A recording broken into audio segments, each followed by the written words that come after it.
The kingdom of Dareth was a place where storms spoke and mountains remembered. Between two of those mountains stretched the Vale of Whispers, a dark chasm that seemed to breathe. People said the wind that moved through it was not wind at all, but the voices of those who had fallen into the abyss. Above that valley hung iron gondolas, old machines left behind by a forgotten age. They creaked on their cables, carrying nobles and merchants across the darkness below.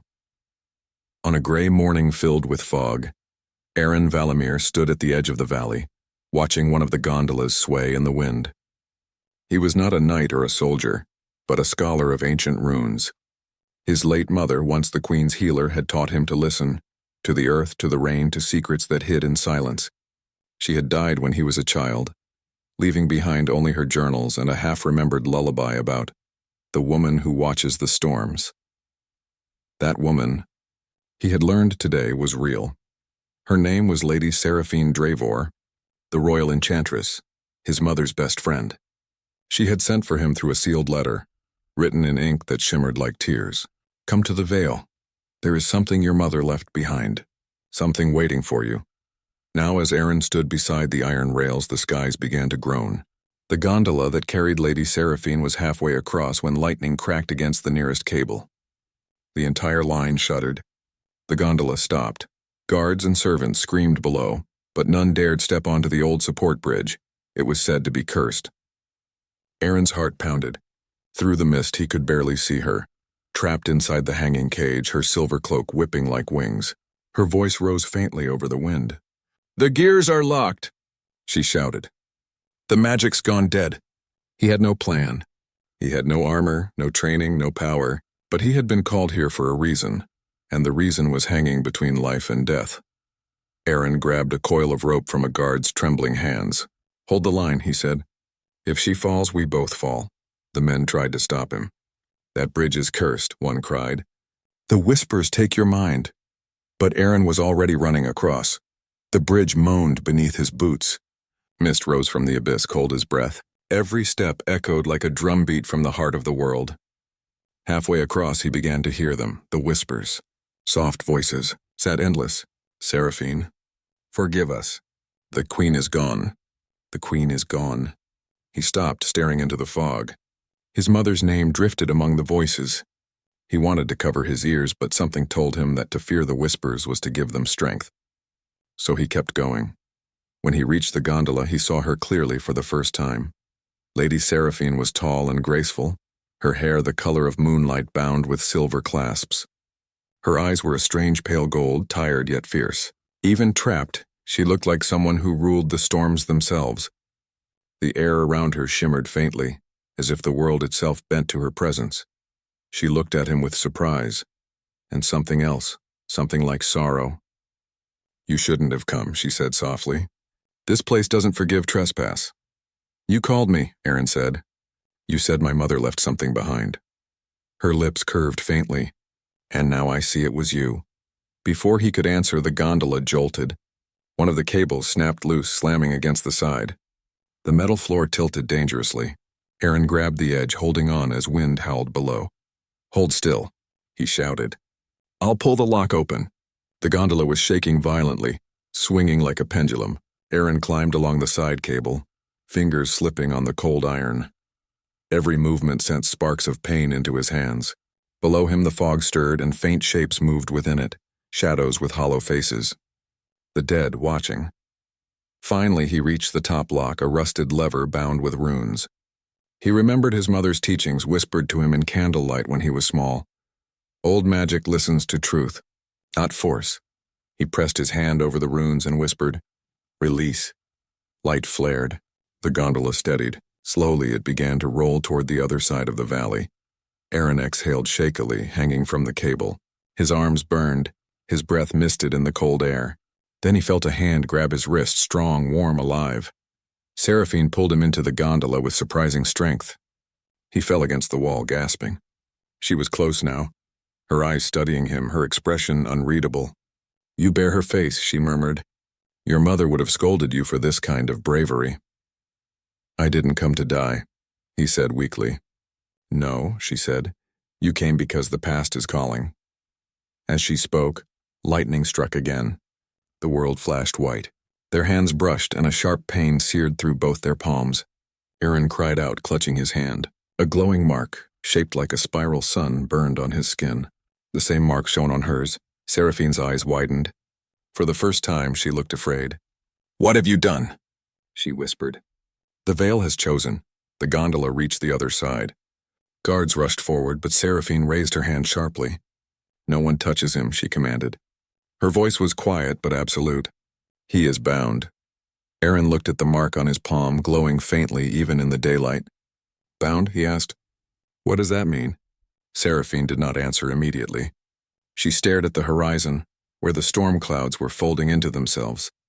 Then she turned back to him, her voice low and heavy with something like regret. "It means," she said, "that your mother's curse didn't die with her." The wind picked up again, scattering dust across the platform. Aaron felt the air change, colder, heavier. The whispers began to rise once more, faint but familiar, calling his name. That night he stayed in the guest chambers of Seraphine's tower, a tall spire overlooking the veil. He couldn't sleep. The mark on his hand pulsed softly like a heartbeat that wasn't his own. He heard movement in the next room and realized she was awake too. The same curse that bound them now shared their pain, their thoughts, their fear. He walked to the balcony. The veil below was shrouded in silver mist. It looked peaceful, almost beautiful, until he saw faint lights drifting between the clouds like souls wandering without rest. Then he heard a voice. Not in the air, but in his mind. "Aaron," he froze. The voice was Seraphine's, soft but near. He turned toward her chamber door, but she wasn't there. He realized with a shiver that she was dreaming, and somehow her dream had reached him. "Aaron," the voice whispered again, "you shouldn't have touched me. The bond will destroy us both." He gripped the stone rail, his heart pounding. "Seraphine?" he whispered back, though he knew she couldn't hear him, or maybe she could because the air grew warmer. The mark on his hand flared, and for a brief moment, he saw her through the mist. She stood on the other side of the veil, her cloak flowing like smoke, her eyes glowing faintly, and though she was far away, he could feel her sorrow like a living thing. She raised her hand, the same hand marked with the spiral, and whispered something he couldn't understand.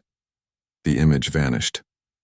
Aaron stood alone under the cold moonlight, the mark burning brighter now, as if answering her from across the valley. He didn't understand what had happened or what it meant, but one thing was certain. This was not just a curse. It was a bond of fate, and whatever it wanted from him had only begun. Morning light touched the towers of Dareth like pale fire. The storm had passed, but the air still carried a strange hum, as if the sky itself remembered what had happened the night before. Aaron Valamir woke to find the mark on his hand glowing softly. The spiral shimmered with faint silver light, pulsing like a second heartbeat.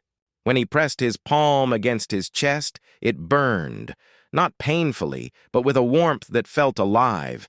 He tried to wash it away, but the light would not fade. It was as if the mark had sunk beneath his skin, deeper than blood. From the hallway outside came quiet footsteps. When the door opened, Lady Seraphine entered. She no longer wore her royal cloak. Instead, she was dressed simply, her long silver hair tied back, her face pale and thoughtful. For a moment, she only looked at him, her expression unreadable, her eyes soft with something that might have been sorrow. "You felt it too," she said quietly. "The mark," he replied, showing her his hand. "It won't fade." "It won't," she said. "It's not a wound. It's a bond." She moved closer, lifting her own hand. The same mark glowed there, a mirror of his. When the two marks faced each other, the light between them pulsed stronger, like they were answering one another. "What does it mean?" he asked. "It means the veil has chosen us," she said. "Your mother's curse did not die with her. It waits for those who share her blood and her guilt."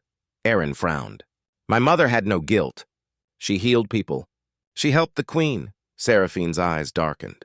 "You were a child. You do not remember everything." She turned toward the window. The veil stretched below, wrapped in its endless mist. The cables of the gondolas cut through the clouds like lines of fate. "The veil was once alive," she said. "It was a place of light guarded by the queen's magic. But your mother tried to bind something there, something that should never have been touched. Erin stepped beside her. A spirit? A god, she said softly. A fallen one. The whispering one. The words made the air grow colder. Even the light seemed to dim. And now, she added, that God's voice travels through us.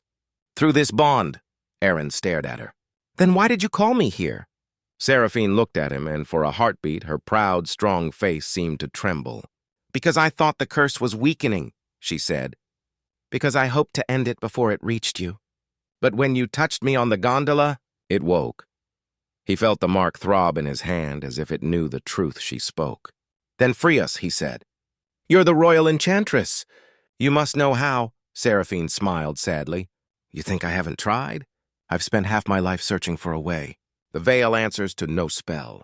It binds through emotion, not command.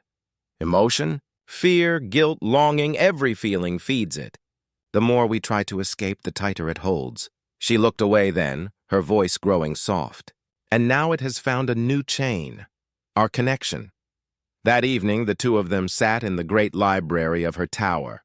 Candlelight danced across shelves of ancient books and maps drawn in silver ink. The windows were open to the night wind, and the veil's low whispering filled the air like a song half forgotten. Erin read from his mother's old journal, one Seraphine had kept hidden all these years. The writing was gentle but troubled. The veil speaks through pain. It shows us what we regret most. Perhaps redemption is not silence, but understanding. He looked up. She wanted to understand it, not destroy it. She was too kind, Seraphine said quietly. She thought every shadow could be healed. That is what killed her. Her voice cracked slightly on those words. Erin had never heard her sound fragile before. You were there, he said softly. Weren't you? Seraphine's hands tightened around the edge of the table. I was. She tried to seal the curse alone. I arrived too late. When I reached her, the veil had already claimed her light. She turned toward him, her golden eyes bright with unshed tears. You remind me of her so much it hurts. The silence between them grew heavy. The candles flickered as if the veil itself leaned closer to listen. Then help me finish what she started, Erin said firmly. If she couldn't end it, maybe we can. Seraphine looked at him for a long moment. Then she nodded. Perhaps. The next day, they traveled together to the edge of the veil. The gondolas swayed quietly above them, their cables glinting like veins of silver. Seraphine carried a staff etched with runes, and Erin carried a single lantern made of crystal. This light will keep the whispers at bay, she said. Stay close to me. As they descended into the mists, the world grew quiet. The air was thick, and every breath felt heavy. The ground shimmered faintly beneath their feet, as if the soil remembered light once lived there. Then the whispers began. Erin, come closer. Seraphine. You failed her. The voices crawled through their thoughts. Erin tried to ignore them, but one voice made him stop. It was his mother's. Erin, don't trust her. He froze. Seraphine turned sharply. What did you hear? My mother, he said. She said not to trust you. For a moment, pain flashed across Seraphine's face, but it was gone as quickly as it came. That is not her. The veil lies. It uses memories to divide us. Erin wanted to believe her, but doubt slipped into his chest like ice. They reached a broken stone arch deep in the fog. Strange symbols were carved into it, the same spiral mark that burned on their hands. Seraphine knelt and touched the ground. This is where it began, she whispered. Where she sealed the whispering one. Erin watched her, the lantern light flickering on her face. She looked tired, older than before, yet still fierce. If we open it, he said, will it end the curse? Or it will destroy us, she replied simply. There is no promise either way. She pressed her hand to the ground, and the mark on her palm began to glow. Erin felt his own hand burn in answer. The air thickened, the earth trembled. A voice rose from the veil, louder now, deep and ancient. Children of the Queen, your sorrow feeds me.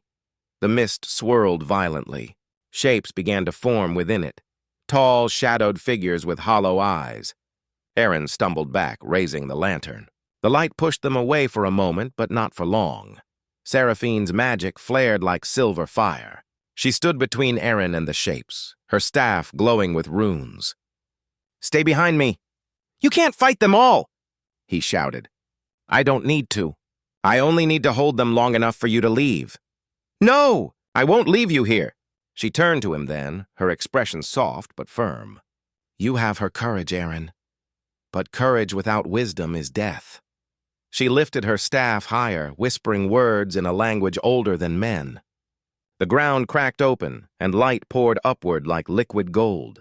The shadows screamed and dissolved, but the effort drained her. She staggered. Aaron caught her as she fell to her knees. "Seraphine!"